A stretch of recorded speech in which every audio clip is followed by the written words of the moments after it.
முருகா சரணம் கணபதியே அருள்வாய். இந்த கலியுகத்தில் மனிதனாக பிறந்த ஒவ்வொருக்குமே ஒரு விதமான தவிப்புகள் ஏக்கங்கள் கண்டிப்பாக இருக்குங்க.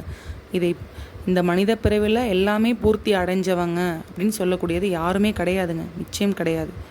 ஒருவருக்கு ஒரு ரீதியான தேவைகள் தேவைப்படுது. ஒரு சிலருக்கு நம்ம பொருளாதார ரீதியாக எப்போ மேலே வருவோங்கிற ஒரு தவிப்பு இருக்கும்.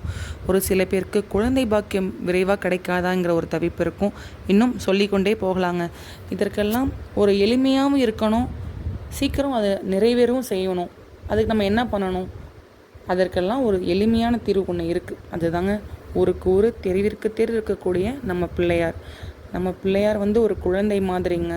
அவர் கேட்டதும் கொடுக்கக்கூடிய ஒரு கற்பக விருட்சம் மாதிரி. அவர்கிட்ட போய் இப்போ ஸ்க்ரீனில் தெரியக்கூடிய ஒரு எளிமையான பாடல் ஒன்று வரும். அந்த பாடலை மனப்பாடம் பண்ணிக்கோங்க. 48 நாளைக்கு 21 முறை அந்த கன்னி கணபதியை சுற்றி வந்தீங்கன்னா உங்களுக்கு விரைவில் நீங்கள் வேண்டுவதெல்லாம் சீக்கிரம் அவனே நிகழ்த்தியும் வைப்பான். நம்பிக்கையோடு இருங்க. முருகா சரணம். வாழ்க சீர் அடியாரெல்லாம்.